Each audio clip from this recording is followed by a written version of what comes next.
Israel ও ইরানের মধ্যে উত্তেজনা হঠাৎ করেই নতুন মাত্রা পেয়েছে।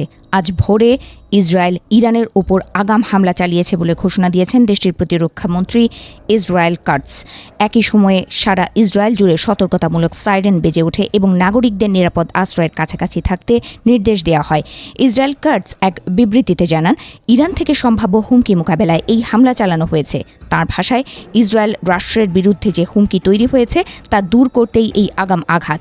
তিনি আরও জানান, সারা দেশে তাৎক্ষণিক জরুরি অবস্থা ঘোষণা করা হয়েছে।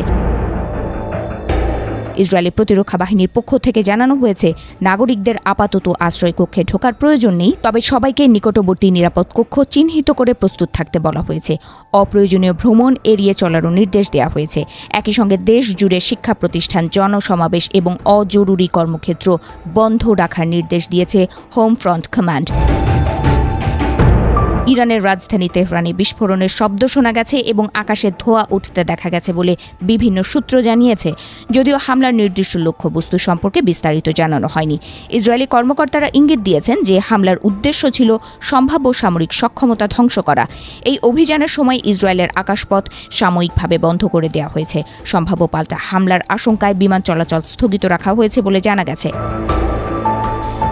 এদিকে ইসরায়েলের সেনাপ্রধান এল জামির পরিস্থিতি নিবিড়ভাবে পর্যবেক্ষণ করছেন বলে প্রতিরক্ষা মন্ত্রণালয়ের সূত্রে জানা গেছে। সামরিক বাহিনী জানিয়েছে, প্রয়োজন হলে আরও পদক্ষেপ নেওয়া হবে।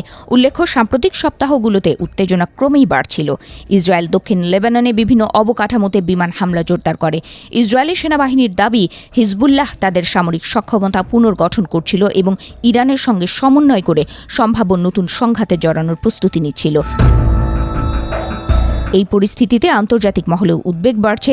বিশ্লেষকদের মতে, সরাসরি ইসরায়েল ইরান সংঘাত মধ্যপ্রাচ্যে বড় ধরনের আঞ্চলিক যুদ্ধের ঝুঁকি তৈরি করতে পারে। বর্তমান পরিস্থিতিতে ইসরায়েল জুড়ে এক ধরনের অনিশ্চয়তা বিরাজ করছে। সরকার নাগরিকদের শান্ত ও সতর্ক থাকার আহ্বান জানিয়েছেন। প্রতিরক্ষা মন্ত্রণালয় বলছে, দেশের নিরাপত্তা নিশ্চিত করতে প্রয়োজনীয় সব ব্যবস্থা নেওয়া হচ্ছে। সব মিলিয়ে ইসরায়েলের এই আগাম হামলা মধ্যপ্রাচ্যের নিরাপত্তা পরিস্থিতিকে নতুন করে নাড়া দিয়েছে। এখন সবার নজর ইরানের প্রতিক্রিয়ার দিকে। পাল্টা হামলা হলে পরিস্থিতি আরও জটিল হয়ে উঠতে পারে বলে আশঙ্কা করা হচ্ছে।